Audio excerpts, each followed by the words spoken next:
Nangyari na ang kinatatakutan ko. Si Tomas, ang asawa ko, kayakap ang ibang babae sa mismong kama namin. Habang ako, tinitiis ang pagod para sa anibersaryo namin, tinawag niya akong basurang walang silbi. Isang malupit na pagtataksil sa loob ng sarili kong tahanan.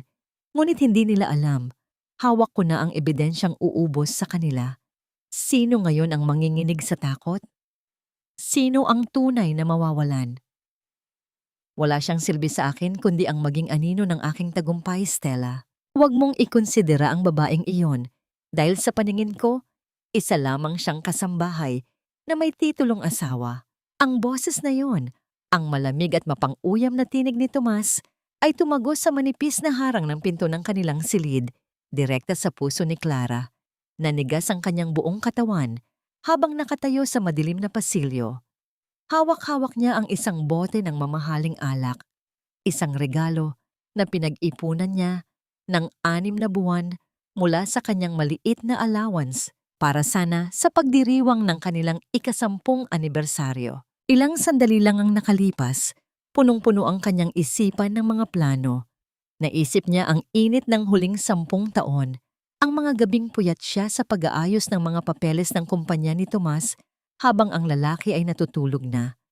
At ang sakripisyo niyang iwan ang sariling pangarap para lamang maging matatag na pundasyon ng lalaking pinakamamahal niya. Ngunit ang bango ng niluto niyang beef caldereta na nanunuot pa sa kanyang mga daliri ay tila naging amoy ng napanis na pag-asa nang marinig ang maharot na tawa ng ibang babae sa loob ng kanilang banal na silid. "Oh, Tomas, you're so mean. Pero paano kung malaman niya? Paano kung bigla siyang pumasok?" Ang boses ni Stella, ang kanyang pinagkakatiwalaang sekretarya, ay puno ng pait at panunukso. Hindi siya darating. Alam mong naniwala siya sa kasinungalingan kong nasa probinsya ako para sa isang business meeting. Masyadong mapagtiwala ang babaeng iyon. Sa madaling salita, tanga. Kasunod nito ang tunog ng paggalaw ng kama. Isang ingay na tila libu-libong karayom na sabay-sabay na tumusok sa dibdib ni Clara. Nabitawan ni Clara ang bote ng alak. Hindi ito lumikha ng malakas na pagsabog, kundi isang mapurol na tunog, habang ang likido ay dahan-dahang kumakalat sa carpet, gaya ng pag-agos ng kanyang sariling dangal sa sahig. Nanginginig ang kanyang mga tuhod. Ang kanyang hininga ay naging mababaw, parang may nakadagan na malaking bato sa kanyang baga na nagkakait sa kanya ng hangin. Ang mga daliri niyang dati ay maliksi sa pag-aalaga kay Tomas ay tila nawalan ng buhay, malamig at maputla. Nais niyang sumigaw, nais niyang sipain ang pinto at kaladkarin ang dalawa palabas ng kanyang pamamahay, ngunit ang kanyang lalamunan ay tuyong-tuyo. Ang tanging naririnig niya ay ang mabilis at marahas na tibok ng kanyang sariling puso na tila gustong kumawala sa kanyang tadyang. Ang bawat tawa ni Stella at ang bawat salita ni Tomas ay nagsilbing pait na unti-unting lumalason sa bawat alaala ng kanilang pagsasama. Ang bawat haplos ni Tomas na dati niyang itinuturing na kanlungan ay naging marumi sa kanyang paningin. Tumingin si Clara sa kanyang wedding ring, ang gintong bilog na dapat ay simbolo ng kawalang hanggan. Ngunit ngayon ay tila isang tanikala na sumasakal sa kanyang pagkatao. Sa gitna ng dilim at ng umaalingasaw na amoy ng alak sa pasilyo, isang tanong ang paulit-ulit na humahampas sa kanyang naguguluhan na isipan. Gaano ba kalalim ang kayang tiisin ng isang puso bago ito tuluyang maging bato, at hanggang kailan magsisilbing anino ang isang babaeng binuo ang lahat para sa lalaking handa siyang durugin sa isang iglap? "Clara, ano pang ginagawa mo dyan?" "Ang bagal-bagal mong kumilos, kaya ka siguro iniiwan ng swerte sa buhay dahil pati pagtitimpla ng kape ay inaabot ka ng siyam-siyam." Ang boses ni Doña Carmen ay parang kudkuran na kumakalos sa gitna ng katahimikan ng umaga. Pumasok ang biyenan ni Clara sa kusina. Suot ang kanyang mamahaling robe at ang mukhang palaging nakasimangot na tila ba ang buong mundo ay may utang sa kanya. Hindi man lang niya tiningnan ang namumugtong mga mata ni Clara na pilit itinago ng huli sa pamamagitan ng makapal na pulbos at pilit na ngiti. Magdamag na hindi nakatulog si Clara. Ang bawat sandali ng gabi ay ginugol niya sa pagtitig sa kisame, habang sa kabilang kwarto ay naririnig niya ang mahihinang bulungan na bumasag sa kanyang kaluluwa. Ngunit heto siya, sa harap ng mainit na kalan, nagluluto ng sinangag at paboritong daing ni Tomas. Ang bango ng bawang na naggigisa ay tila isang malupit na biro, isang amoy ng tahanan na wala na palang laman. "Pasensya na po, ma. Heto na po ang kape ninyo," mahinahong sagot ni Clara, kahit na ang kanyang mga kamay ay nanginginig habang inilalapag ang tasa sa mesa. Ang tunog ng porselana na dahan-dahang tumama sa kahoy ay tila isang babala sa kanyang pandinig. Eksaktong bumaba si Tomas, maayos ang bihis, mabango, at parang walang anumang nangyari kagabi. Ni hindi niya tiningnan si Clara ng diretso. Umupo siya sa tabi ng kanyang ina at agad na kinuha ang kanyang telepono. Ang kanyang mga daliri ay mabilis na nagtitipan ng mensahe habang may palihim na ngiti sa kanyang mga labi. Alam ni Clara kung para kanino ang nangiting iyon. Hindi iyon para sa kanya. "Tomas, anak," pagsisimula ni Doña Carmen habang humihigop ng kape. "Hiningi ko nga pala kay Clara yung kwintas na garnet na pamana ng nanay niya. Alam mo namang may charity gala si Stella bukas at kailangan niya ng accessory na babagay sa gown niya. Sabi ko naman kay Clara, tutal, hindi naman niya nagagamit yun dahil palagi lang siyang nasa bahay. Mas mabuting ipahiram na lang muna sa mas nangangailangan ng ganda." Tumigil ang paghinga ni Clara. Ang kwintas na yon, ang huling alaala niya mula sa kanyang yumaong ina. Iyon ang tanging bagay na ititira sana niya para sa sarili sa gitna ng lahat ng kanyang isinuko para sa pamilyang ito. Tumingin siya kay Tomas. Umaasang magsasabi ito ng hindi. Umaasang ipagtatanggol siya nito. "Hayaan mo na, ma. Tama ka naman." Malamig na sabi ni Tomas nang hindi man lang nag-aangat ng tingin mula sa cellphone. "Clara, ibigay mo na kay mama mamaya. Stella needs to look professional and elegant for our business partners. Huwag ka nang madamot, maliit na bagay lang yan kumpara sa lahat ng ibinibigay ko sa bahay na ito." Ang bawat salita ni Tomas ay parang isang sampal na hindi gumagamit ng kamay. Ang maliit na bagay na tinutukoy nito ay ang kanyang buong pagkatao, ang kanyang kasaysayan, at ang kanyang huling hininga ng dignidad. Naniga si Clara sa tabi ng lababo. Ang kanyang mga kuko ay bumaon sa kanyang palad hanggang sa makaramdam siya ng hapdi. Ngunit mas matindi ang hapdi sa kanyang dibdib. Ito ba ang kapalit ng 10 taon? Ang tratuhin siyang parang isang kagamitan na pwedeng hiramin, ipamigay, o itapon kapag may dumating na mas bago at mas makintab. Habang pinapanood niya ang mag-ina na masayang nag-uusap tungkol sa mga plano ni Stella, naramdaman ni Clara ang isang kakaibang lamig na dumadaloy sa kanyang mga ugat. Ang pag-ibig na dati ay nagpapanatili sa kanya na maging matiisin ay unti-unti nang nilalamon ng isang madilim na determinasyon. Sa ilalim ng kanyang pananahimik, may isang bagyong nabubuo. Nabalik lamang ang kanyang ulirat nang marinig ang mahinang pag-vibrate ng kanyang telepono sa ibabaw ng counter. Isang notification mula sa kanilang joint bank account. Sa loob ng ilang segundo, tila huminto ang pag-ikot ng mundo ni Clara nang mabasa ang nakasulat sa screen. Ano ang gagawin ng isang asawang wala nang natitira kundi ang kanyang pangalan, kung pati ang huling sentimo na inilaan niya para sa operasyon ng kanyang may sakit na ama ay biglaang naglaho sa isang iglap? Zero! Walang laman. Ang lahat ng pinaghirapan ko, ang perang itinatabi ko para sa operasyon ni Papa ay wala na sa isang kurap lang. Ang mga salitang yon ay paulit-ulit na umaalingaw-ngaw sa isipan ni Clara habang nakatitig siya sa malamig na liwanag ng kanyang telepono. Ang perang yon ay hindi lang basta numero, Iyon ang bawat patak ng kanyang pawis, ang bawat gabing hindi siya natulog para ayusin ang accounting ng kumpanya ni Tomas, at ang huling pag-asa para sa kanyang may sakit na ngunit sa isang pindot ni Tomas, tila binura na rin nito ang buhay ng kanyang magulang. Hindi na nakayanan ni Clara ang bigat ng hangin sa loob ng mansyong yon. Lumabas siya ng bahay ng walang payong, walang sapin sa paa, at walang direksyon. Kasabay ng kanyang paghakbang ay ang biglaang pagbuhos ng ulan, malakas at marahas, na tila nakikiramay sa bawat luhang kumakawala sa kanyang mga mata. Ang bawat patak ng tubig sa kanyang muka ay hindi sapat para hugasan ng dumi at hapdi na nararamdaman niya sa kanyang kalooban. Naglalakad siya sa tabi ng kalsada, ang kanyang paningin ay malabo dahil sa pinaghalong luha at ulan.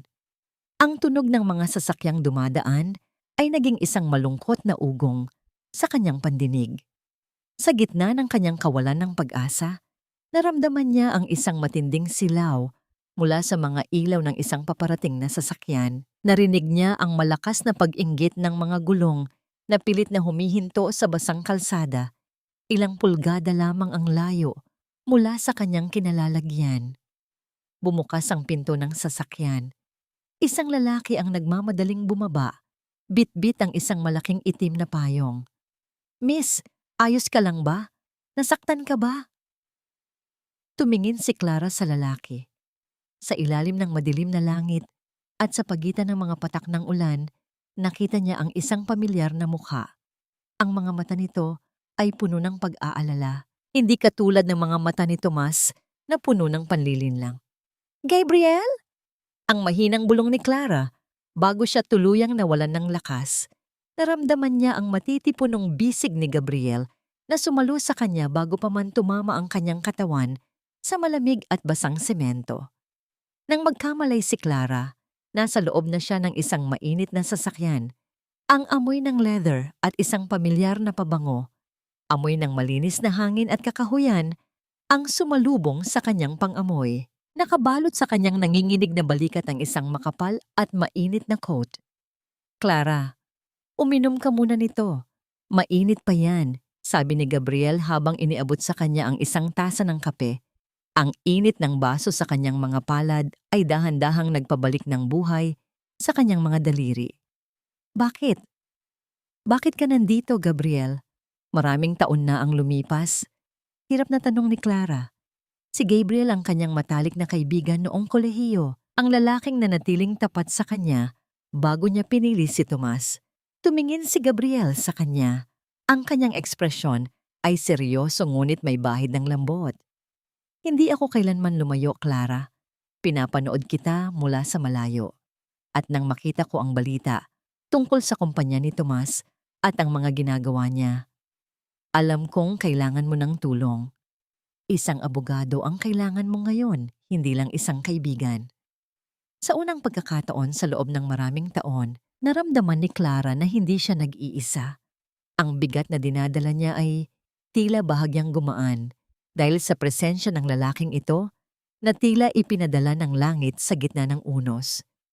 Inayos ni Gabriel ang ilang hibla ng basang buhok na dumidikit sa mukha ni Clara. Isang simpleng galaw na puno ng paggalang at pag-iingat na matagal nang ipinagkait sa kanya ng sariling asawa. Ngunit sa kabila ng init at kaligtasan sa tabi ni Gabriel, isang madilim na katotohanan ang muling bumalik sa isipan ni Clara. Tumingin siya kay Gabriel.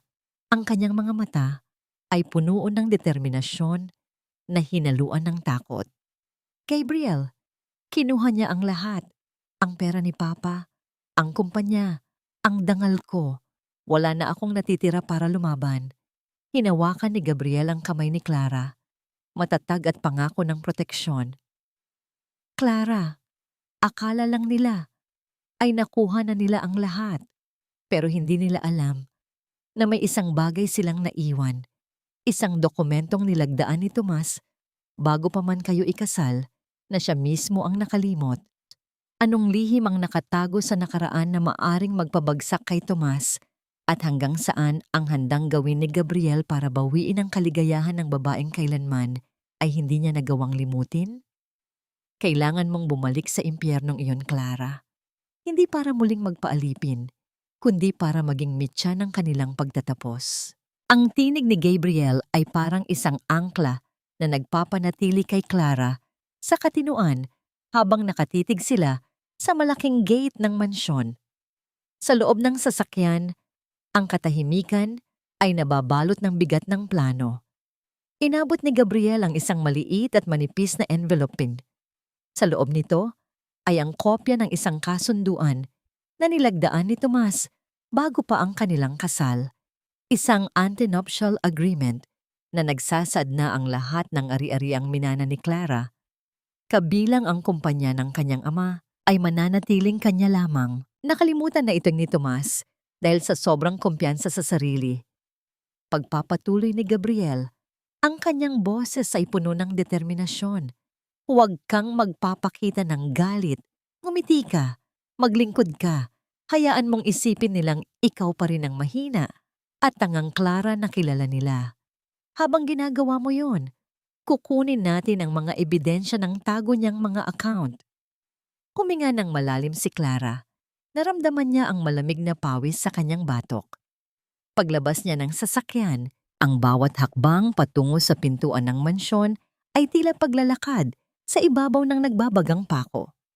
Pagpasok niya, ang amoy ng mamahaling pabango ni Stella ang agad na sumalubong sa kanya. Humahalo sa amoy ng kape sa sala. Aba, bumalik na ang nawawalang asawa. Ang boses ni Tomas ay puno ng sarkasmo. Nakaupo siya sa sofa, habang si Stella ay nakasandal sa kanyang balikat. Tila ba ito na ang bagong reyna ng tahanan? Saan ka nanggaling, Clara? Naglayas ka ba dahil lang sa konting alahas? Masyado kang madrama. Hindi sumagot si Clara. Sa halip, yumuko siya, hinayaan ang kanyang buhok na tumakip sa kanyang mga mata upang hindi nila makita ang apoy na nagliliyab doon. Pasensya na, Tomas. Pumunta lang ako sa simbahan para magdasal. Masama lang ang pakiramdam ko. Mabuti naman at natauhan ka. Sabat ni Doña Carmen habang pababa ng hagdan. Ngunit biglang napatigil ang puso ni Clara. Nakita niya ang kwintas na garnet ng kanyang ina, ang huling alaala ng kanyang nakaraan na suot-suot na ngayon ni Stella. Ang kulay ng mga hiyas ay parang mga patak ng dugo sa maputing leeg ng kabit ng kanyang asawa. Bagay ba sa akin, Clara? Tanong ni Stella. Ang kanyang mga daliri ay dahan-dahang hinahaplos ang pendant ng kwintas. Sabi kasi ni Tita Carmen, mas lalong gumaganda ang alahas kapag ang nagsusuot ay marunong magdala. Huwag kang mag-alala. Iingatan ko ito, gaya ng pag-iingat ko kay Tomas. Isang matinding pait ang umakyat sa lalamunan ni Clara. Nais niyang sunggaban ang babae at bawiin ang pag-aari niya. Ngunit naalala niya ang bilin ni Gabriel. Dahan-dahan siyang lumapit kay Tomas. Inayos ang gusot sa kwelyo ng polo nito. Isang kilos na dati ay puno ng pagmamahal, ngunit ngayon ay tila paghawak sa isang malamig at madulas na ahas. Siyempre, Stella, bagay na bagay sa'yo. Ang boses ni Clara ay mahinahon, walang bakas ng panginginig. Tomas, magluluto na ako ng hapunan. Ano ang gusto ninyong kainin? Nagkatinginan sina Tomas at Stella. Tila nagtataka sa biglaang pagbabago ng timpla ni Clara. Ngunit agad ding napalitan ng mapang-uyam ng ngiti. Akala nila ay tuluyan na nilang nadurog ang kanyang espiritu. Hindi nila alam, sa bawat pagyuko ni Clara ay ang lihim na pagbibilang niya ng mga araw na natitira sa kanilang maliligayang sandali. Habang naghihiwa ng mga sangkap sa kusina, ang bawat bagsak ng kutsilyo sa kahoy na sangkalan ay tila isang matalim na babala. Nabalik lamang ang kanyang ulirat nang marinig ang mahinang katok sa bintana ng kusina. Isang maliit na papel ang nakasiksik sa pagitan ng mga rehas. Mula kay Gabriel ang sulat, ngunit ang nakasulat doon ay hindi tungkol sa batas. Ano ang natuklasan ni Gabriel? Tungkol sa tunay na pagkakakilanlan ni Stella na maaring maging mas malubhang pasabog kaysa sa mismong pagtataksil ni Tomas. Huwag mong dungisan ang damit na yan, Clara. Baka ang amoy ng iyong kabiguan ay kumapit sa telang paborito ni Tomas. Ang boses ni Doña Carmen ay tila isang latigo na humahampas sa pandinig ni Clara habang siya ay nakaluhod sa sahig ng laundry room. Sa harap niya ay isang tumpok ng mga mamahaling damit, mga telang seda at lace na pag-aari ni Stella. Pinapanood siya ng kanyang biyenan habang may hawak na pamaypay. Ang mukha nito ay puno ng pangungutya habang ang mga mata ay nakapako sa bawat galaw ng mga kamay ni Clara. Ito ang mithiin nila, ang makita siyang lugmok. Ang dating reyna ng tahanan ay naging tagalaban na lamang ng babaeng nagnakaw ng kanyang asawa. Ang bawat pagkuskos ni Clara sa tela ay tila pagkuskos na rin sa kanyang sariling dangal.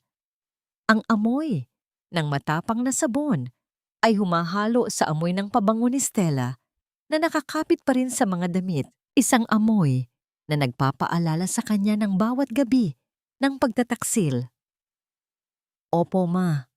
Sisiguraduhin ko pong malinis ito, mahinahong sagot ni Clara. Ang kanyang boses ay tila isang patag na tubig, walang anumang alon ng galit. Ngunit sa loob niya ay isang nagbabagang bulkan na naghihintay ng tamang panahon para sumabog. Nang makaalis si Doña Carmen, dahan-dahang kinuha ni Clara ang maliit na papel na itinago niya sa loob ng kanyang bulsa, ang sulat na iniwan ni Gabriel sa bintana ng kusina. Nanginginig ang kanyang mga daliri habang binubuksan ang tupi nito. Mag-ingat ka, Clara. Si Stella ay hindi lamang isang simpleng sekretarya. Ang tunay niyang pangalan ay Maricel Dizon. Siya ay may kinakaharap na kaso ng panggagansyo sa ibang probinsya. Hindi siya nandito para sa pag-ibig ni Tomas, kundi para sa kumpanya mo. Maghanap ka ng folder na may kulay asul sa opisina ni Tomas. Doon nakatago ang tunay na plano nila. Ang bawat salita ni Gabriel ay parang isang malamig na tubig na nagpabuhay sa diwa ni Clara. Ang hapdi sa kanyang puso ay napalitan ng isang matalas na layunin. Hindi lang pala siya biktima ng pag-ibig, biktima siya ng isang malaking sabuatan. Maya-maya pa ay narinig niya ang tunog ng takong napapalapit. Pumasok si Stella sa laundry room, suot ang isang manipis na bathrobe at ang kwintas na garnet ni Clara. May hawak itong isang baso ng juice na tila ba namamasyal lang sa isang parke. Clara, pasensya na ha. Ang hirap kasing maging asawa ng isang CEO. Masyadong maraming asikasuhin, sabi ni Stella habang nakangiti ng mapanokso. Lumapit siya kay Clara at, sa isang tila aksidenteng galaw, ay ibinuhos ang laman ng baso sa tumpok ng mga malilinis ng damit na katatapos lang labhan ni Clara. Ang kulay pulang likido ay dahan-dahang kumalat sa maputing tela, tila isang sariwang sugat na bumubukas. Ay, sorry. Nadulas ang kamay ko. Pakiulit na lang ha, alam mo namang ayaw ni Tomas na marumi ang suot ko. Nanatiling nakayuko si Clara. Ang kanyang mga kuko ay bumaon sa basang tela na hawak niya. Sa katahimikan ng silid, ang tanging naririnig ay ang mabilis na tibok ng kanyang puso. Isang maling galaw lang ay masisira ang lahat. Ngunit ang galit na nananalaytay sa kanyang mga ugat ay tila hindi na kayang pigilin. Ayos lang, Stella. Ang tanging lumabas sa bibig ni Clara. Lalabahan ko ulit. Sanay naman akong maglinis ng mga kalat na hindi sa akin. Napatigil si Stella. Ang kanyang nangiti ay bahagyang nawala ng marinig ang tila may kahulugang sagot ni Clara. Ngunit bago pa man makapagsalita ang babae, narinig ang malakas na yabag ni Tomas mula sa itaas. Clara! Nasaan ang susi ng vault ko sa opisina? Bakit nawawala ito sa drawer ko? Ang pasigaw na tanong ni Tomas habang pababa ng hagdan. Naramdaman ni Clara ang isang matinding kaba. Ang susi na tinutukoy ni Tomas ay kasalukuyang nakatago sa loob ng kanyang bra. Ang susing kinuha niya kaninang madaling araw habang mahimbing na natutulog ang lalaki. Paano makakalusot si Clara sa matalayas na paningin ni Tomas? At anong panganib ang naghihintay sa kanya kung malalaman ng lalaki na ang tanga at walang silbing asawa ay dahan-dahan nang binubunot ang mga haligi ng kanyang kasinungalingan? Ilabas mo ang susi, Clara. Alam kong ikaw lang ang pumasok sa kwarto ko kanina bago ka nagpunta rito sa ibaba. Ang boses ni Tomas ay umalingaw-ngaw sa buong kabahayan, punong-puno ng galit na tila ba isang hayop na nawalan ng biktima. Mabilis ang kanyang pagbaba sa hagdan, ang kanyang muka ay namumula sa matinding tensyon. Sa bawat yabag niya sa kahoy na baitang, nararamdaman ni Clara ang panginginig ng kanyang sariling mga tuhod. Ngunit sa ilalim ng kanyang suot na damit, ramdam niya ang malamig at matigas na bakal ng susing nakadikit sa kanyang balat.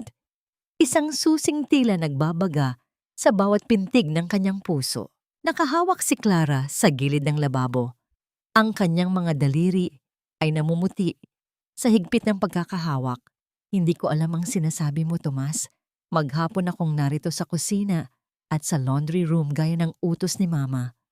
Huwag kang magsinungaling. Isang marahas na paghampas sa mesa ang nagpalingon kay Stella at Doña Carmen na nanonood lang mula sa gilid. Importante ang laman ng vault na yon. May pirmahan kami ni Stella para sa bagong investment ng kumpanya ngayong hapon. Kung hindi ko yon mabubuksan, malaking pera ang mawawala sa atin. Baka naman naiwan mo lang kung saan, Tomas. Sabat ni Stella, ang kanyang boses ay puno ng pagkairita. Lumapit siya kay Tomas at hinawakan ng braso nito, ngunit ang kanyang mga mata ay nananatiling nakapako kay Clara, mapanuri at tila nagbabasa ng bawat kilos nito. O baka naman may ibang daga rito sa bahay na mahilig magtago ng hindi sa kanya. Naramdaman ni Clara ang panunuyo ng kanyang lalamunan. Ang bawat segundo ng katahimikan ay tila isang hatol ng kamatayan. Kung gusto mo, Tomas, tutulungan kitang maghanap sa taas. Baka nahulog lang sa ilalim ng kama o sa loob ng iyong mga sapatos. Isang mapait na nangiti ang dumaan sa mga labi ni Tomas. Sige, hanapin mo at siguraduhin mong makikita mo yon bago mag-alas 5. Kundi, hindi mo magugustuhan ang gagawin ko sa'yo, Clara. Umakyat si Clara sa itaas. Ramdam niya ang titig ni Stella na sumusunod sa bawat galaw niya. Pagpasok niya sa silid ni Tomas, ang silid na dati nilang pagsasaluhan, ngunit ngayon ay naging kuta na ng kasinungalingan, ay agad niyang nilock ang pinto. Mabilis niyang kinuha ang susi mula sa kanyang suot at nanginginig ang mga kamay na binuksan ng vault na nakatago sa likod ng isang painting. Hindi pera ang hinahanap niya, hindi alahas. Sa gitna ng mga tumpok ng dokumento, nakita niya ang isang asul na folder na binanggit ni Gabriel. Sa loob nito, tumambad sa kanya ang mga papeles na hindi niya inaasahan. Hindi lang pala pera ng kumpanya ang ninanakaw ni Tomas, pati ang mga titulo ng lupain na iniwan ng kanyang ama ay dahan-dahan na palang inililipat sa pangalan ni Stella o Maricel Dizon. Ngunit may isa pang papel na nakapukaw ng kanyang atensyon. Isang sulat kamay na kasunduan sa pagitan ni Stella at ng isang hindi kilalang tao na nagsasaad ng halagang matatanggap ni Stella kapag tuluyan ng nakuha ang lahat ng ari-arian ni Clara. Namilog ang mga mata ni Clara. Isang malaking patibong ang lahat. Hindi mahal ni Stella si Tom. Ginagamit lang din nito ang lalaki para maubos ang kayamanan ng kanyang pamilya. Isang mapait na tawa ang muntik ng kumawala sa kanyang mga labi. Ang lalaking ipinagpalit siya para sa pag-ibig ay kasalukuyan ding ginigisa sa sarili nitong mantika. Dahan-dahang itinago ni Clara ang mga dokumento sa ilalim ng kanyang kutsyon nang biglang makarinig siya ng marahang pag-ikot ng doorknob. Clara, bakit nakalock ang pinto? Ang boses ni Stella ay malamig at puno ng paghihinala mula sa labas.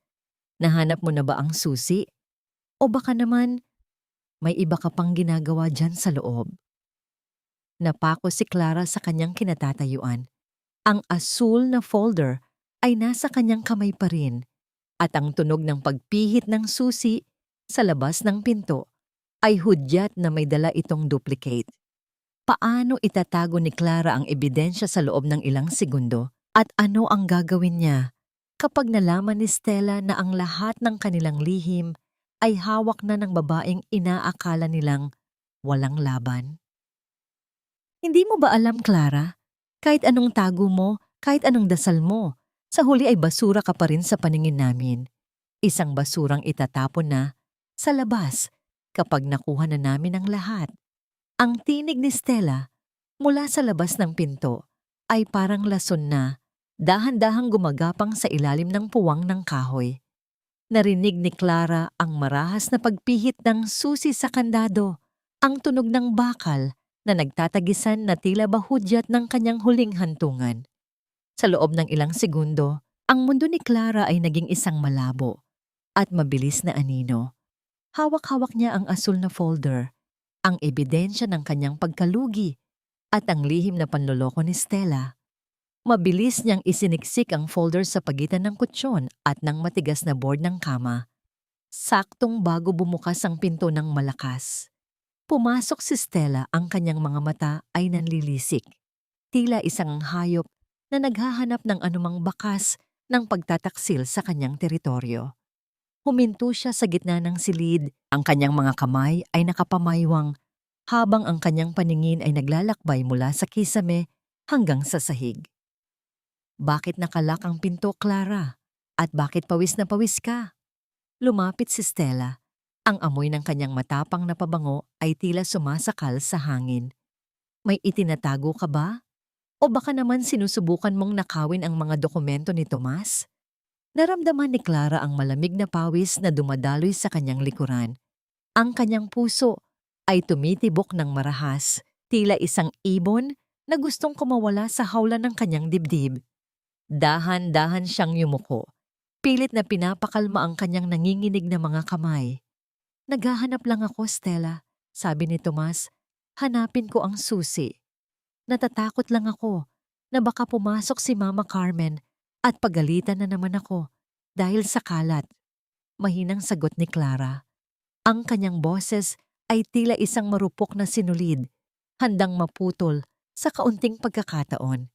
Tiningnan siya ni Stella ng may halong pandidiri. Lumapit ang babae sa kama, ang mismong lugar kung saan nakatago ang folder. Naramdaman ni Clara ang paghinto ng kanyang paghinga nang makita ang kamay ni Stella na dumapo sa ibabaw ng kutsyon. Alam mo, Clara, nakakaawa ka, sabi ni Stella, habang dahan-dahang pinapatag ang gusot sa kumot. Isang babaeng tinalikuran ang lahat para sa isang lalaking hindi naman siya pinahahalagahan. Sa tingin mo ba, sapat na ang pagiging mabuting asawa para manatili ka rito? Masyadong malupit ang mundo para sa mga taong katulad mong mahina. Sa bawat salita ni Stella, naramdaman ni Clara ang isang matalim na hapdi sa kanyang kalooban.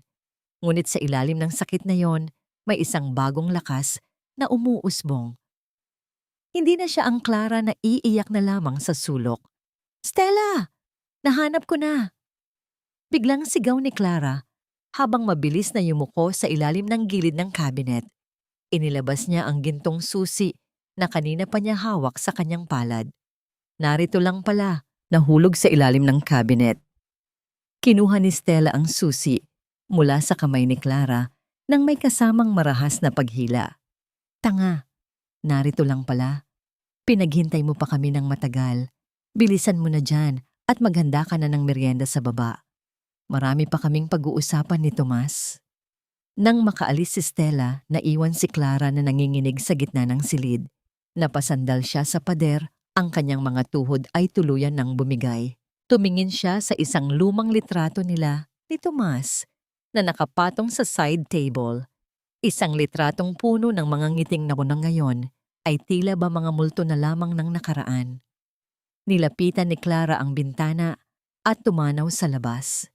Doon, sa ilalim ng isang puno ng nara, sa tapat ng kanilang bahay, nakita niya ang isang pamilyar na anino. Isang lalaking nakatayo sa dilim, ang mga mata ay nakatitig sa kanyang kinalalagyan.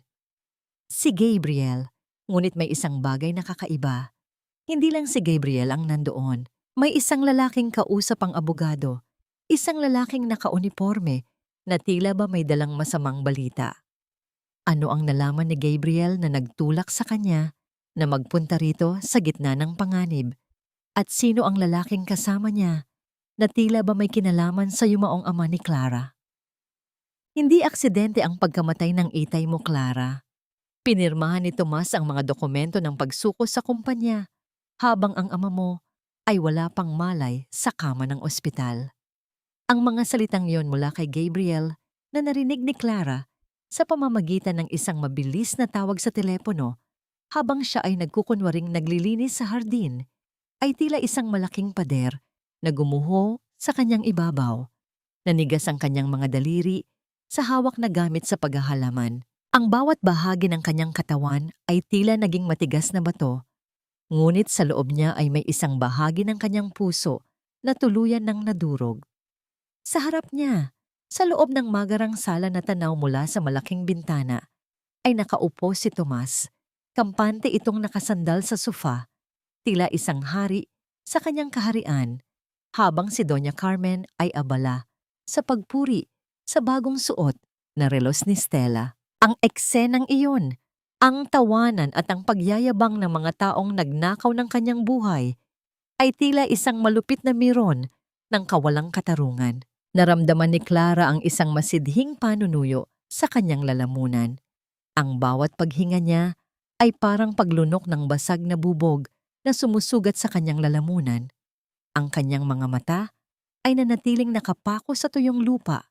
Pinapanood ang bawat anino ng dahon, habang ang kanyang isipan ay naglalakbay pabalik sa gabi nang pumanaw ang kanyang ama. Naalala niya ang luha ni Tomas, ang mahigpit na yakap nito sa kanya, at ang mga pangakong poprotektahan nito, ang kumpanya. Ang lahat ng yun ay isang sining ng panlilinlang. Paano nagawang pirmahan ng lalaking pinagkatiwalaan niya ang kamatayan ng pangarap ng kanyang ama sa sandaling ang matanda ay hindi na kayang lumaban? Ang bawat alaala ng pag-ibig ni Tomas ay tila naging lasa ng abo at panis na dugo sa kanyang gunita. Dahan-dahang pumasok si Clara sa bahay, bit-bit ang kanyang pait na pilit niyang ikinukubli sa likod ng isang malamig na mukha. Sinalubong siya ni Doña Carmen na may dalang isang basahang marumi. "Clara, punasan mo ang sahig sa veranda. May mga bakas ng putik na iniwan mo kanina. Siguraduhin mong kikinang yon dahil darating ang mga kaibigan ko mamaya at ayaw kong mapahiya sa kanila dahil sa dumi mo." Utos ng biyenan nang hindi man lang siya tinitingnan. Tila ba isa lamang siyang kagamitang walang pakiramdam. Kinuha ni Clara ang basahan. Habang nakaluhod siya sa malamig na sahig, pinupunasan ang bawat bakas ng dumi. Naramdaman niya ang isang matinding panginginig sa kanyang mga kamay. Sa bawat kuskus niya sa sahig, iniisip niya ang bawat kasinungalingan ni Tomas. Nang matapos siya, tumayo si Clara at dumaan sa harap ng opisina ni Tomas. Bahagyang nakabukas ang pinto. Narinig niya ang boses ni Stella. Ngunit sa pagkakataong ito, hindi ito ang malambing na boses na ginagamit nito kay Tomas. Ang boses nito ay matalim, puno ng utos, at tila may kausap sa telepono. "Gawin mo na ang kailangang gawin. Kapag nakuha na natin ang huling pirma ni Tomas para sa bentahan ng lupa, wala na tayong kailangan sa kanya. Hahayaan nating mabulok ang lalaking iyan kasama ang kanyang inutil na asawa." Napatigil si Clara sa gilid ng pader. Ang kanyang puso ay tumibok ng marahas, tila isang tambol na nagbababala ng digmaan. Hindi lang pala siya ang biktima rito. Si Tomas ay pinaglalaruan din ng babaeng akala niya ay kanyang kanlungan. Isang mapait na ngiti ang dumaan sa mga labi ni Clara. Isang plano ang mabilis na nabuo sa kanyang isipan. Isang planong hindi lang magbabawi ng kanyang dangal, kundi maghahatid sa dalawang traidor sa gitna ng kanilang sariling bitag. Ngunit bago pa man siya makahakbang palayo, naramdaman ni Clara ang isang mabigat na kamay sa kanyang balikat. "Anong ginagawa mo rito, Clara? Nakikinig ka ba sa usapan namin?" Ang boses ni Tomas mula sa kanyang likuran ay puno ng hinala at panganib. Paano makakalusot si Clara sa pagkakataong ito? At anong katotohanan ang nakatago sa telepono ni Stella na maaaring maging huling pako sa kabaong ng kanilang mga plano? "Anong ginagawa mo rito, Clara? Kanina ka pa ba nakikinig sa usapan namin? Ang tinig ni Tomas ay parang isang matalim na talim na nakatutok sa leeg ni Clara. Ang kanyang mga mata ay nanlilisik, puno ng hinala, habang ang kanyang isang kamay ay mahigpit na nakahawak sa braso ni Clara. Naramdaman ni Clara ang panginginig ng kanyang balat sa hawak ng lalaking dati ay itinuturing niyang mundo. Ngunit ngayon ay naging simbolo na ng kanyang pagdurusa. Huminga ng malalim si Clara, pilit na pinapakalma ang mabilis na kabog ng kanyang dibdib. Dahan-dahan niyang itinaas ang basahang hawak niya, ang kanyang mga mata ay nagtubig. Hindi dahil sa takot, kundi dahil sa matinding pagkamuhi na pilit niyang ikinukubli bilang kahinaan. Tomas, nasasaktan ako.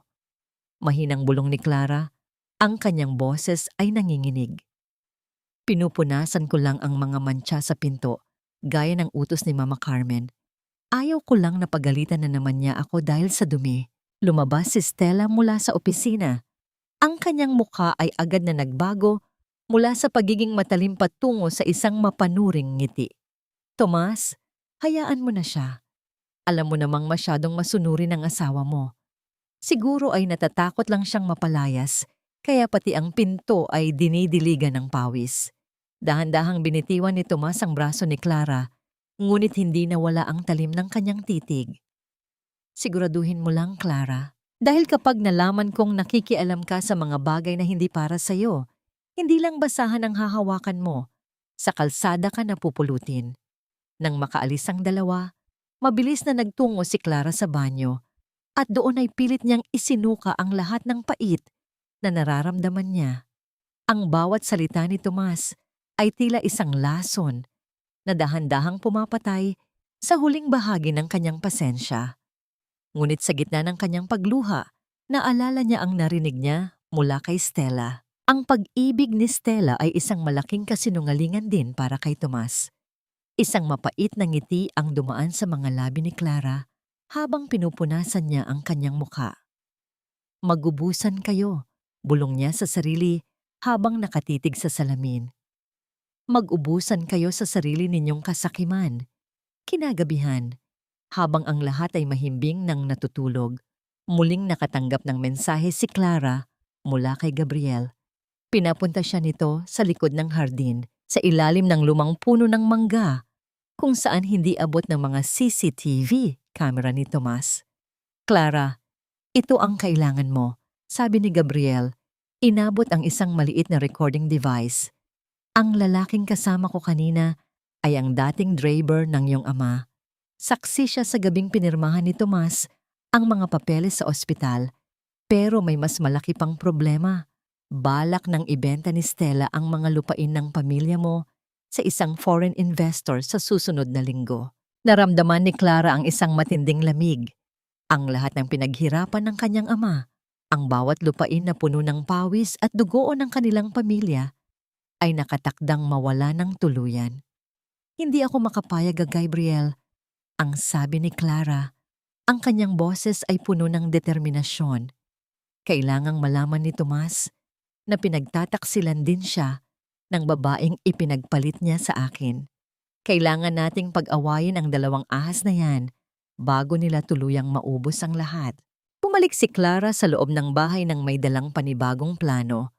Ngunit pagpasok niya sa sala, nagulat siya nang makitang bukas ang lahat ng ilaw. Nakaupo sa gitna ng sala si Doña Carmen.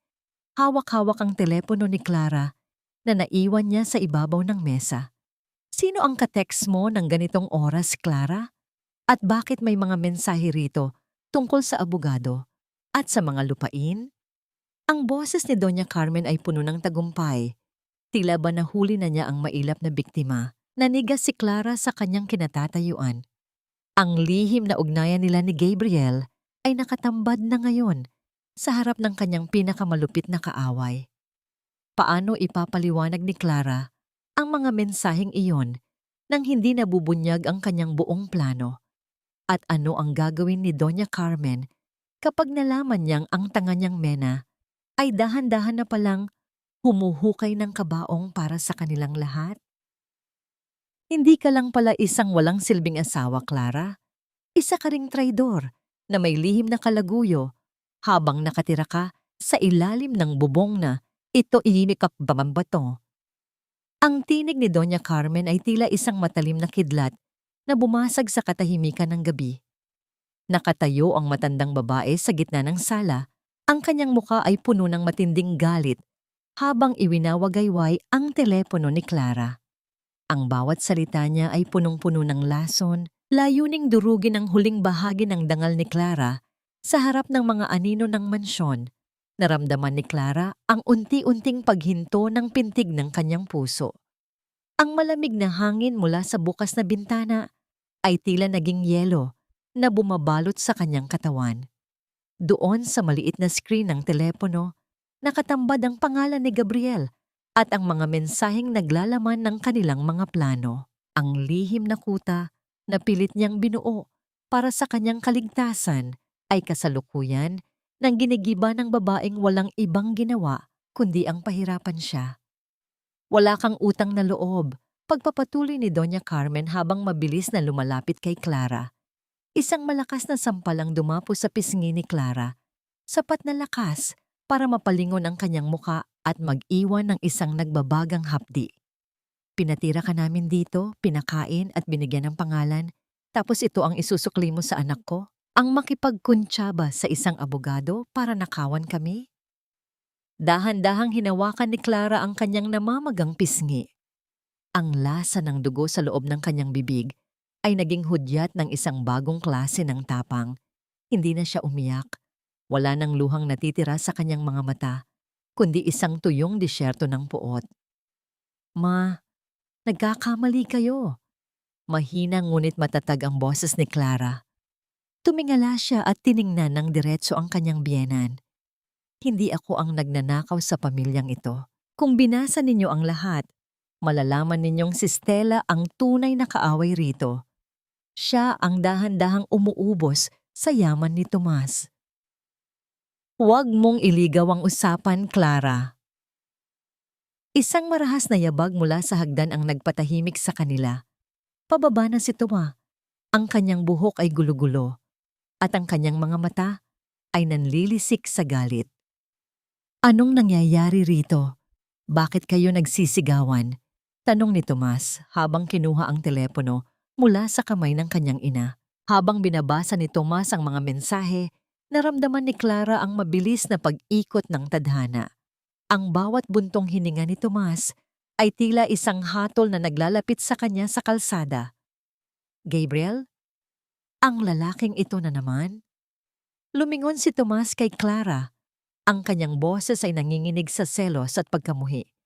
Kaya ka ba naging matapang nitong mga nakaraang araw dahil may sumusuporta na sa iyong iba? Akala mo ba ay maililigtas ka ng abogadong ito? Lumapit si Clara kay Tomas, pilit na pinigilan ang panginginig ng kanyang mga balikat. Tomas, makinig ka. Si Stella. Ang tunay niyang pangalan ay Maricel Dizon. May mga kaso siya ng panloloko. Kaya ako nakikipag-usap kay Gabriel ay dahil sinusubukan kong iligtas ang kumpanya ng tatay ko na balak niyang ibenta sa mga banyaga. Isang mapait na tawa ang kumawala sa mga labi ni Tomas. Gagawa ka na lang ng kwento, Clara. Sa isang babaeng mas mahal ako kaysa sayo. Si Stella ang tumutulong sa akin habang ikaw ay pabigat lang. Ma, itapon mo na ang mga gamit ng babaeng ito sa labas. Ngayon din, naramdaman ni Clara ang matinding kawalan ng pag-asa nang makita ang tagumpay sa mga mata ni Doña Carmen. Ngunit bago pa man makahakbang ang matanda, isang malakas na katok ang bumasag sa tensyon ng gabi. Ang tunog ng mga kamay na humahampas sa malaking pinto ng mansyon ay tila isang babala mula sa labas. Pumasok ang isang kasambahay, maputla at nanginginig ang buong katawan. Sir Tomas, may mga pulis po sa labas. May dala po silang warrant. Hinahanap po nila si Ma'am Stella tungkol sa isang kaso ng estafa. Nanigas si Tomas. Ang teleponong hawak niya ay muntik nang mahulog sa sahig. Sa kabilang dako, nakita ni Clara ang anino ni Stella sa dulo ng pasilyo Mabilis na tumatakbo patungo sa likurang bahagi ng bahay, bitbit ang isang bag na puno ng alahas at pera. Sino ang mauunang makakarating kay Stella? Ang mga pulis na naghahanap ng katarungan? O ang galit ni Tomas na nalaman na ang babaeng mahal niya ay isa palang sining ng panlilinlang? At magagawa pa bang iligtas ni Clara ang mga dokumento bago ito tuluyang tangayin ng babaeng sumira sa kanyang buhay? Ang tunog ng mga sirena ng pulis sa labas ay tila isang malakas na himig ng katarungan na humihiwa sa katahimikan ng gabi. Ang dating marangyang mansyon na saksi sa mga lihim at luha ni Clara ay biglang binalot ng asul at pulang liwanag, na tila ba ang mismong mga anino ng bahay ay nagtatago sa takot. Nanatiling nakatayo si Tomas sa gitna ng sala. Ang kanyang mga kamay ay dahan-dahang bumitaw sa telepono ni Clara. Ang kanyang mukha, na dati ay puno ng yabang at kapangyarihan, ay naging maputla at tila isang rebultong gawa sa buhangin na handa nang gumuho sa isang ihip lang ng hangin. Lumingon siya kay Stella, na noon ay pilit na nagtatago sa likod ng isang malaking vase. Ang mga mata nito ay puno ng takot at desperasyon. "Tomas, hindi totoo yan. Pinagkakaisahan lang nila ako." Ang nanginginig na sigaw ni Stella. Ngunit ang kanyang mga kamay na mahigpit na nakakapit sa bag na puno ng ninakaw na alahas ay nagsasabi ng ibang katotohanan. Hindi na nakasagot si Tomong. Ang bawat salitang binitawan ni Clara kanina tungkol sa pagkatao ni Stella ay tila mga palasong isa-isang tumamatama sa kanyang dibdib. Ang sakit ng katotohanan ay mas matindi pa kaysa sa anumang sampal. Ang babaeng ipinagpalit niya sa kanyang tapat na asawa ay isa palang propesyonal na manloloko na handa siyang iwan sa oras na makuha ang lahat. Pumasok ang mga pulis. Ang tunog ng kanilang mga sapatos sa makintab na sahig ay tila bawat hakbang ng tadhana. Sa likod nila ay pumasok si Gabriel, maayos ang bihis, at may dalang mga dokumentong magiging huling hatol sa mga nagkasala. "Maricel Dizon, o mas kilala bilang Stella, ikaw ay inaresto dahil sa kasong estafa at panggagantiyo sa iba't ibang probinsya." Ang seryosong pahayag ng opisyal. Habang dahan-dahang inilalabas ang posas, nagsimulang magwala si Stella. Ang kanyang maharot na tawa ay napalitan ng mga sigaw ng pagmumura at pagsusumamo. Habang kinakaladkad siya ng mga pulis palabas, ang kanyang paningin ay dumapo kay Clara. Ang dating mapanguyam ng ngiti ay naging isang muka ng matinding inggit at puot. "Akala mo ba panalo ka na, Clara?" Ang huling sigaw ni Stella bago siya tuluyang mailabas. "Wala na ring matitira sa'yo. Uubusin ko ang lahat ng sayo." Naiwan ang katahimikan sa loob ng sala, isang katahimikang mas nakakabingi kaysa sa gulo kanina. Lumingon si Tomas kay Clara. Ang kanyang mga mata ay puno ng pagsisisi at kahihiyan. Dahan-dahan siyang lumapit sa kanyang asawa. Ang kanyang mga tuhod ay tila bibigay na sa bigat ng kanyang pagkakasala. "Clara, pasensya na. Maling-mali ako." Ang mahinang bulong ni Tomas habang sinusubukang hawakan ang kamay ni Clara. Ngunit bago pa man madampi ang kanyang mga daliri, dahan-dahang umatras si Clara. Tiningnan niya si Tomas nang walang bakas ng galit, kundi isang malalim na awa. Awa para sa lalaking nawalan ng lahat dahil sa sarili nitong kasakiman. "Hindi sapat ang pasensya, Tomas, para ibalik ang buhay ng tatay ko na ninakaw mo." Ang malamig na sabi ni Clara, "Hindi sapat ang pasensya para sa 10 taon ng aking buhay na itinuring mong basura." Lalapit sana si Doña Carmen para sumingit at muling mangapi, ngunit napatigil siya nang iabot ni Gabriel ang isang asul na folder kay Tomas. "Tomas, hindi lang si Stella ang may kasalanan dito," sabi ni Gabriel. Ang boses ay puno ng awtoridad. "Ang dokumentong ito ay nagsasaad ng lahat ng ilegal na transaksyong ginawa mo gamit ang pangalan ng kumpanya ni Clara. Hindi lang si Stella ang aarestuhin ngayong gabi." Ang puso ni Clara ay tumibok ng marahas habang pinapanood ang pagbabago ng mukha ni Tomas mula sa pagsisisi patungo sa matinding takot. Sa isang iglap, Ang mansyong itinuturing niyang hawla ay tila naging isang malaking bitag na dahan-dahang sumasara sa kanyang mga kaaway. Anong lihim ang isisiwalat ni Tomas para iligtas ang kanyang sarili, at handa ba si Clara na makita ang kanyang asawa na sumunod sa mga yapak ni Stella patungo sa likod ng mga rehas? Hindi! Hindi maaari ito. Sinisiraan niyo lang ako. Clara, sabihin mo sa kanila, hindi ko magagawa ang mga bagay na yan. Ang tinig ni Tomas ay naging isang desperadong pagsamo. Malayo sa mapagmataas na boses na palaging nananakit sa pandinig ni Clara.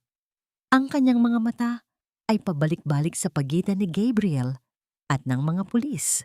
Tila isang daga na nakulong sa isang sulok at wala nang mahanap na butas na malulusutan. Habang ang bawat segundo ay lumilipas, ang kanyang maayos na anyo ay unti-unting naglalaho. Ang kanyang buhok ay gulo-gulo at ang kanyang noo ay basang-basa ng malamig na pawis ng takot. Dahan-dahang lumapit si Gabriel. Ang kanyang bawat hakbang ay tila isang hatol na nagpapabigat sa hangin. Inilatag niya ang isang dokumento sa ibabaw ng lamesang kristal. Ang pirma mo sa mga huwad na dokumento ng kumpanya. Tomas, ang paglilipat ng pondo mula sa account ng biyanan mo patungo sa mga dummy account ni Stella. Lahat yan ay may bakas ng iyong mga daliri. Hindi mo na ito maikakaila. Clara, anak, maawa ka. Biglang lumuhod si Doña Carmen sa harap ni Clara. Ang kanyang mga kamay na dati ay ginagamit lang sa pananampal ay ngayon ay mahigpit na nakakapit sa laylayan ng damit ni Clara. Huwag mong hayaang makulong ang anak ko. Kami na lang ang pamilya mo, di ba? Isipin mo ang pagsasama ninyo. Isipin mo ang utang na loob mo sa amin. Tiningnan ni Clara ang kanyang biyenan. Nakita niya ang bawat linya ng katandaan sa mukha nito, ang bawat pekeng luha na umaagos, at naramdaman niya ang isang matinding pagkapagod. Hindi galit, kundi isang malalim at tuyong pagkapagod. Utang na loob, ma? Ang mahinang tanong ni Clara. Ang kanyang boses ay tila isang malamig na hangin na nagpatahimik sa buong sala. Utang na loob para sa bawat gabing pinagsilbihan ko kayo habang minumura ninyo ako. Utang na loob para sa pagpatay ninyo sa dangal ko at sa pagtataksil sa tatay ko. Tapos na ang panahong iyon. Ang tanging utang na babayaran ko ngayon ay ang utang ko sa sarili ko. Ang mabuhay ng may kapayapaan. Dahan-dahang kinuha ni Clara ang kanyang wedding ring. Naramdaman niya ang lamig ng ginto sa kanyang palad. Ang singsing na dati ay simbolo ng kanyang mundo. Ngunit ngayon ay isa na lamang piraso ng metal na walang halaga. Sa isang banayad na galaw, inilapag niya ito sa tabi ng mga dokumento ng ebidensya. Ang tunog ng singsing habang tumatama sa kristal na lamesa ay tila ang huling tuldok sa mahabang kabanata ng kanyang paghihirap. Dalhin niyo na siya, ang seryosong utos ng opisyal. Habang dahan-dahang inilalabas ng mga pulis ang mga posas, isang marahas na tunog ng pagtagis ng bakal ang umalingaw-ngaw sa sala. Nagsimulang sumigaw si Tomas, nagmura at nagpumiglas. Ngunit ang mga matitipunong bisig ng mga pulis ay hindi siya hinayaang makawala. Ang bawat sigaw niya ay tila isang malayo at walang saysay na ingay sa pandinig ni Clara. Pinapanood ni Clara ang kanyang asawa na kinakaladkad palabas ng pinto. Ang pintong dati ay masaya niyang binubuksan para salubungin ito. Ngayon, habang pinagmamasdan niya ang papalayong anino ni Tomas sa ilalim ng ilaw ng mga sirena, naramdaman niya ang isang kakaibang pakiramdam. Hindi ito kasing tamis ng inaasahan niyang tagumpay, kundi isang mapait na kaluwagan. Naiwang nakaluhod si Doña Carmen sa sahig, humihikbi at nagsusumamo sa hangin, habang ang mga anino ng mansyon ay tila dahan-dahang lumalamon sa kanya. Ayos ka lang ba, Clara? Ang malambing na tanong ni Gabriel habang dahan-dahang ipinapatong ang kanyang kamay sa balikat ng babae. Ang init ng kanyang palad ay nagsilbing gamot sa nanginginig na katawan ni Clara. Tumingin si Clara kay Gabriel. Ang kanyang mga mata ay puno ng mga luhang sa wakas ay malaya ng umagos. Salamat, Gabriel. Pero may isang bagay pa akong kailangang malaman. Saan dinala ni Stella ang huling dokumento na ninakaw niya kanina? Napawi ang bahagyang ngiti ni Gabriel. Iyon ang problema, Clara. Nang makuha siya ng mga pulis, wala na sa kanya ang asul na folder. May ibang taong tumulong sa kanya na makatakas bago pa man dumating ang warrant. Sino ang mahiwagang kasabwat ni Stella na naging dahilan ng pagkawala ng huling alas ni Clara at anong bagong panganib ang naghihintay sa likod ng pansamantalang katahimikan ng mansyon? Akala ko, kapag wala na sila, magiging tahimik na ang lahat. Pero ang katahimikan pala sa bahay na ito ay mas nakakabingi kaysa sa kanilang mga sigaw.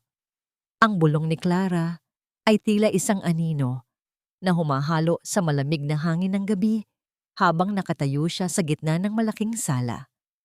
Ang mansyong dati ay puno ng tensyon at pangaapi ay biglang naging bakante. Tila isang magarang libingan ng mga alaala.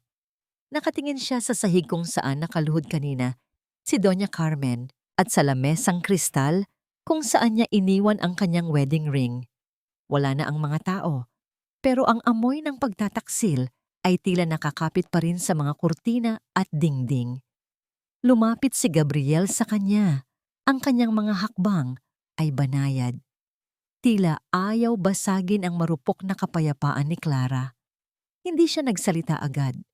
Sa halip, dahan-dahan niyang inayos ang pagkakaupo ng coat sa mga balikat ni Clara. Ang init ng kanyang malapit na presensya ay nagbigay ng isang uri ng kaginhawaan na matagal nang hindi naramdaman ng babae. Clara, kailangan nating mahanap ang asul na folder na yon. Ang mahinang paalala ni Gabriel. Nasa loob noon ang huling pirma ni Tomas para sa bentahan ng mga lupain sa Batangas. Kung mapunta yon sa maling kamay, mawawalan ng saysay ang lahat ng ginawa natin. Huminga ng malalim si Clara. Pinilit na itanim ang kanyang mga paa sa katotohanan. Sino ang tutulong kay Stella, Gabriel? Alam nating lahat na wala siyang ibang kaibigan, kundi ang pera ni Tomas. Iyon ang inaalam ko, sagot ni Gabriel habang tinitingnan ang kanyang tablet. Bago dumating ang mga pulis, may isang lumabas sa gate sa likod. Isang taong hindi kapansin-pansin. Nagtungo sila sa security room ng mansyon. Sa tulong ng isang technician na dala ni Gabriel, binalikan nila ang mga huling sandali bago ang aresto. Sa malabo at itim at puting screen, nakita ni Clara ang isang aninong lumabas mula sa laundry room. Nanigas si Clara nang makilala ang figura. Si Mang Nestor. Ang mata ng driver na halos kasabay na lumaki ni Clara sa bahay na yon. Ang lalaking itinuring niyang pangalawang ama pagkatapos pumanaw ng kanyang tunay na magulang. Nakita sa video ang mabilis na pag-abot ni Stella ng asul na folder kay Mang Nestor bago pa man siya pusasan ng mga opisyal. Hindi magagawa ni Mang Nestor yan. Ang nanginginig na sabi ni Clara. Siya ang naghatid sa akin sa eskwelahan. Siya ang nakasaksi sa lahat ng luha ko. Kahit ang pinakamabuting tao ay kayang baluktutin ng matinding pangangailangan, Clara. Malungkot na sabi ni Gabriel. Nalaman kong ang anak ni Mang Nestor ay nasa ospital at kailangan ng malaking halaga para sa operasyon. Ginamit ni Stella ang kahinaan niya. Agad na lumabas si Clara at Gabriel patungo sa maliit na kwarto ng mga tauhan sa dulo ng hardin. Pagbukas ng pinto, nakita nila si Mang Nestor na nakaupo sa gilid ng kanyang kama. Hawak ang asul na folder at umiiyak ng tahimik. Ang matanda ay tila lumiit sa bigat ng kanyang pagkakasala. Ma'am Clara, patawarin niyo po ako.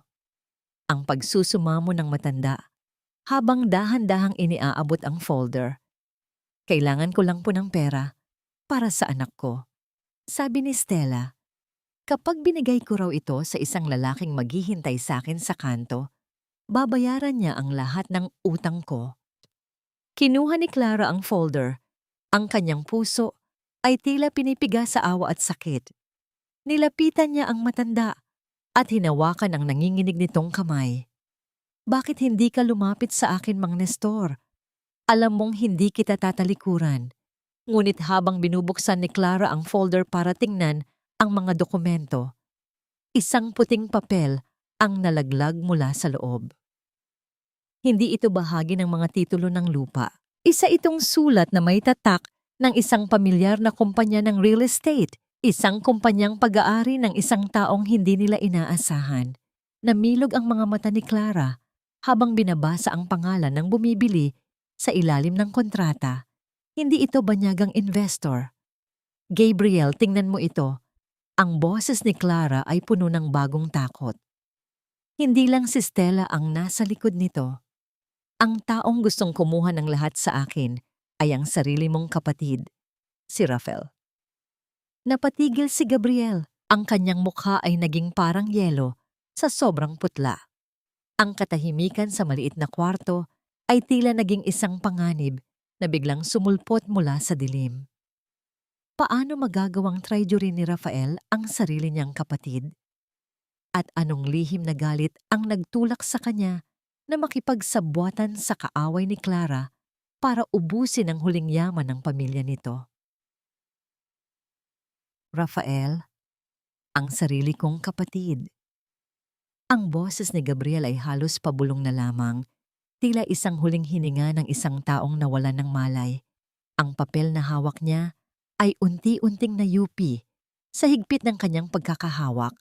Ang tunog ng nagkakalitusing papel ay tila bawat buto sa kanyang katawan na nababali. Hindi siya makatingin kay Clara. Ang lalaking kanina lang ay nagsilbing sandigan at liwanag ng babae ay biglang nagmistulang isang estranghero sa tindi ng hiya at pighati. Nakatitig si Clara kay Gabriel at sa bawat segundo ng katahimikan, naramdaman niya ang malamig na hapdi ng isang bagong sugat.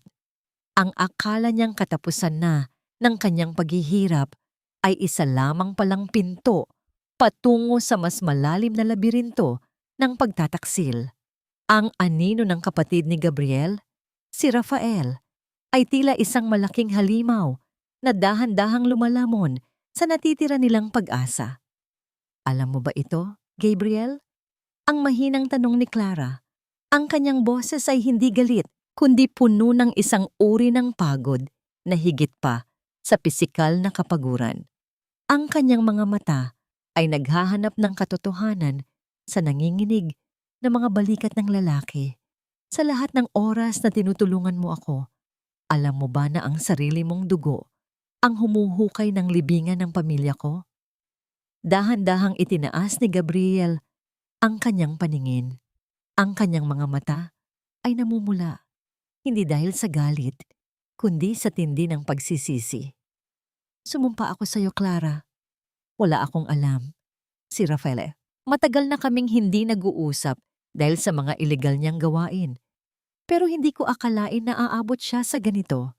Hindi ko akalain na gagamitin niya si Stella para sirain ka. Sa gitna ng maliit at madilim na kwarto ni Mang Nestor, ang dalawang kaluluwa ay tila nakatayo sa gilid ng isang bangin.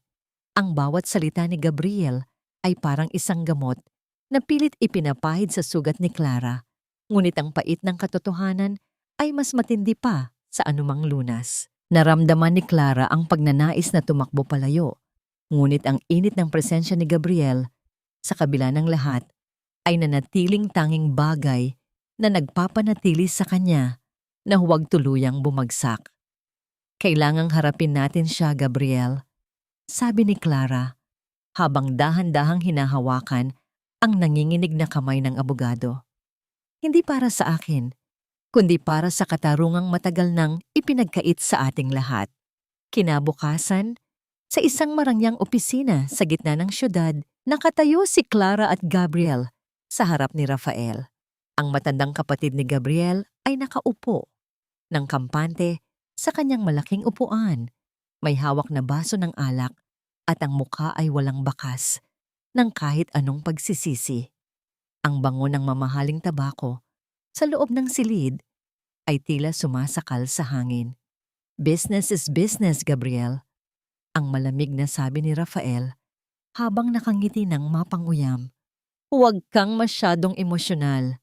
Si Clara, Siya ay isang pagkakataon lamang na hindi ko pwedeng palampasin. At ikaw, kapatid, huwag kang magpanggap na santo. Alam nating dalawa na, kung hindi dahil sa akin, hindi ka makakapagtapos ng pag-aaral. Isang matalim na titig ang ibinigay ni Gabriela sa kanyang kapatid. Ang perang ginamit mo para sa akin ay galing sa pawis ng mga taong dinaya mo, Rafael. At hinding-hindi ko hahayaan na maging bahagi ako ng kasamaan mo ngayon. Tumayo si Rafael at dahan-dahang lumapit kay Clara. Tumingin siya sa mga mata ng babae, isang titig na puno ng pananakot at pangungutya. Clara, akala mo ba ay si Gabriel ang tagapagligtas mo? Bakit hindi mo tanungin ang mahal mong abogado kung nasaan ang orihinal na titulo ng lupa sa Batangas? Bakit hindi mo tanungin kung sino ang nagtago nito sa loob ng 3 taon bago ka pa man nagpakasal kay Tomas? Napatigil ang tibok ng puso ni Clara. Lumingon siya kay Gabriel na noon ay biglang napayuko at hindi makapagsalita. Ang katahimikan ni Gabriel ay tila isang malakas na pagsabog sa pandinig ni Clara. Ano ang lihim na itinatago ni Gabriel tungkol sa nakaraan ni Clara? At totoo bang ang lalaking pinagkakatiwalaan niya ay may kinalaman din sa pagbagsak ng kanyang pamilya bago pa man magsimula ang lahat? Gabriel, sabihin mo sa akin na nagsisinungaling siya. Sabihin mo sa akin na hindi ikaw ang huling taong dudurog sa natitirang piraso ng puso ko.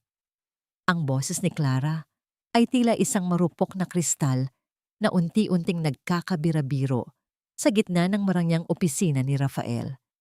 Ang bawat salita ay may dalang pait na mas matindi pa sa lason. Tumingin siya kay Gabriel. Nagbabakasaling makakita ng kahit isang bakas ng pagtanggi, ngunit ang nakita niya ay ang pagyuko ng ulo ng lalaki at ang panginginig ng kanyang mga kamao. Ang katahimikan sa loob ng silid ay tila naging isang masikip na lubid na sumasakal sa hininga ni Clara.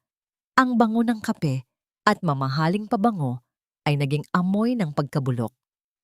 Totoo, Clara. Ang mahinang tugon ni Gabriel, ang kanyang tinig ay basag at puno ng pagsisisi. Hawak ko ang mga titulo noon pa man, pero itinago ko yon. Hindi para nakawan ka, kundi dahil alam kong papatayin ka ni Rafael kapag nalaman niyang nasa iyo ang mga dokumentong yon. Noong panahong yon, wala pa akong kapangyarihan para protektahan ka. Akala ko, kapag nagpakasal ka kay Tomas, magiging ligtas ka.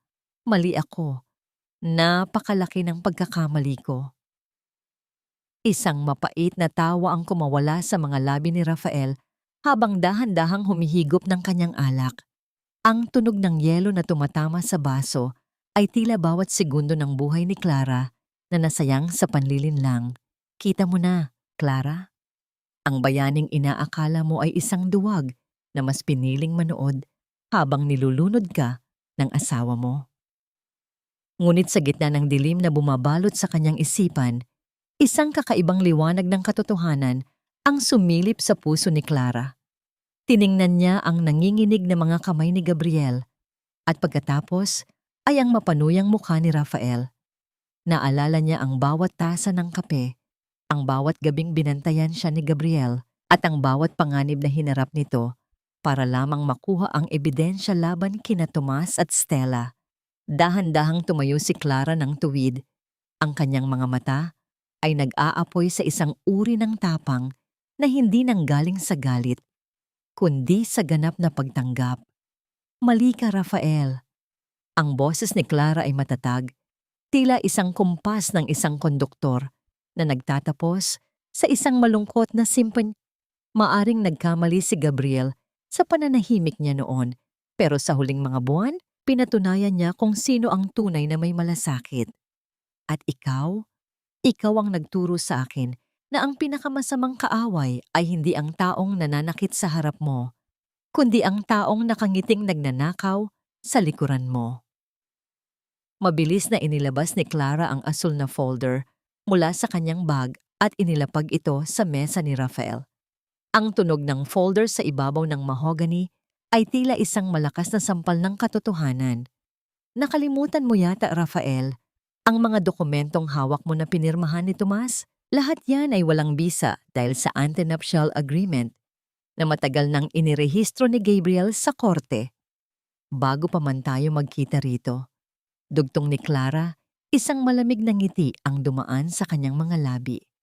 At habang abala ka sa pangungutya sa kapatid mo, hindi mo napansin na ang lahat ng account na ginamit mo para sa money laundering kasama si Stella ay kasalukuyan ng ginagalugad ng mga otoridad. Nawala ang nangiti sa mukha ni Rafael. Ang kanyang baso ng alak ay dahan-dahang nanginginig sa kanyang kamay hanggang sa mabitawan niya ito. Ang tunog ng pagkabasag ng kristal sa sahig ay tila hudyat ng pagbagsak ng kanyang imperyo. Ang alak na kumakalat sa carpet ay parang dugong dumadaloy mula sa isang sugat na hindi na maghihilom.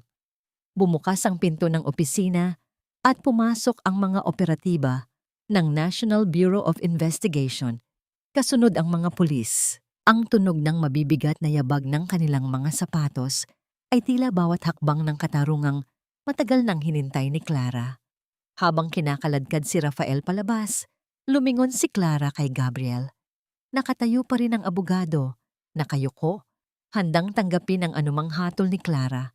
Lumapit si Clara at dahan-dahang hinawakan ang kamay ni Gabriel, ang kamay na nagligtas sa kanya sa ulan, ang kamay na humawak sa kanya nang gumuho ang kanyang mundo. Tapos na, Gabriel, bulong ni Clara. Hindi mo na kailangang maging duwag. Dahil sa pagkakataong ito, tayo na ang susulat ng sarili nating kwento. Lumabas sila ng gusali. Sinalubong sila ng liwanag ng papalubog na araw na nagbibigay ng kulay ginto sa paligid. Ang hangin ay hindi na kasing bigat ng dati. Tumanaw si Clara sa malayo. Iniisip ang kanyang ama, ang kanyang tahanan, at ang kanyang sarili. Wala na ang mga anino. Wala na ang mga tanikala. Ngunit habang naglalakad sila patungo sa sasakyan, isang pamilyar na anino ang nakita ni Clara na naghihintay sa tapat ng kanyang mansyon. Isang taong hindi niya inaasahang makikita muli pagkatapos ng lahat ng gulo. Sino ang huling multo ng nakaraan na naghihintay sa pintuan ni Clara? At handa ba siyang magpatawad para sa huling pagkakataon o tuluyan na niyang isasara ang pinto ng kanyang puso? Isang taon ang mabilis na lumipas, tila isang mahabang panaginip na dahan-dahang natutunaw sa init ng bagong umaga. Nakatayo si Clara sa balkonahe ng kanyang mansyon. Ang mansyong dati ay kulungan ng kanyang mga luha. Ngunit ngayon ay sentro na ng kanyang muling nabuong imperyo. Ang hangin ay sariwa. May dalang amoy ng mga bagong bukalkal na bulaklak ng sitsirika sa hardin. Wala na ang amoy ng matapang na pabango ni Stella o ang bigat ng presensya ni Tomas. Ang bawat sulok ng bahay ay muling pinuno ni Clara ng liwanag at ng mga alaala ng kanyang ama na ngayon ay payapa na sa kabilang buhay. Narinig ni Clara mula sa kanyang mga abogado ang balita tungkol sa mga taong sumira sa kanyang nakaraan. Si Tomas at Stella ay nabulok sa loob ng malamig na rehas at ayon sa mga sabi-sabi, walang ibang ginawa ang dalawa kundi ang magsisihan at magsumpaan sa loob ng bilangguan. Ang dakilang pag-ibig na ipinagmalaki nila ay napalitan ng matinding poot nang mawala ang perang nagbubuklod sa kanila. Si Doña Carmen naman ay naiwang mag-isa sa isang maliit na paupahang bahay sa probinsya, binubuno ang bawat araw sa gitna ng kahihiyan at pangungulila sa marangyang buhay na kailanman ay hindi na babalik. Dahan-dahang hinaplos ni Clara ang kanyang mga palad. Wala na ang mga kalyo ng paglalaba at paglilinis ng kalat ng iba. Ang kanyang mga kamay ay muling naging maliksi sa pagpirma ng mga kontrata at sa pag-aalaga sa kumpanyang ipinunla ng kanyang ama. Clara? Isang malambing na tinig ang bumasag sa kanyang malalim na pag-iisip. Lumingon siya at nakita si Gabriel na nakatayo sa may pinto. May dalang isang tasa ng mainit na tsokolate. Ang kanyang mga mata ay nanatiling puno ng katapatan at paghanga. Isang tingin na kailanman ay hindi nagbago mula nang masalo niya si Clara sa ilalim ng ulan. Iniisip mo pa rin ba sila? Tanong ni Gabriela habang dahan-dahang lumalapit at tumatabi sa kanya sa balkonahe. Umiling si Clara at tumingin sa malayo, sa abot-tanaw, kung saan ang langit ay nagdidikit sa dagat. Hindi na, Gabriel. Napatawad ko na ang sarili ko sa pananatili ko sa dilim ng matagal. Tungkol naman sa kanila, ang tadhana na ang nagbayad ng lahat ng utang. Ang mahalaga ngayon ay ang kasalukuyan. Hinawakan ni Gabriel ang kamay ni Clara. Ang kanilang mga daliri ay nagkurus ng may sapat na higpit para iparamdam ang pangako ng proteksyon at paggalang. Wala itong kasamang mabulaklak na salita, kundi isang tahimik na panunumpa na hindi na muling maglalakad nang mag-isa si Clara sa gitna ng anumang unos. Salamat sa hindi pagsuko sa akin, Gabriel. Bulong ni Clara habang isinasandal ang kanyang ulo sa balikat ng lalaki. Salamat sa pagpili mong muling mabuhay, Clara. Tugon ni Gabriel bago dahan-dahang hinalikan ang noo ng babae. Sa ilalim ng gintong liwanag ng papalubog na araw, natagpuan ni Clara ang sagot sa lahat ng kanyang mga katanungan. Ang katarungan ay hindi lamang tungkol sa pagpapakulong ng mga nagkasala, kundi tungkol sa pagbawi ng sariling kaligayahan at sa paghahanap ng kapayapaan sa gitna ng mga sugat. Natutunan niya na ang bawat pagkabasag ng kristal ay hindi dulo ng kagandahan, kundi pagkakataon para bumuo ng isang mas matatag at mas nagniningning na obra maestra.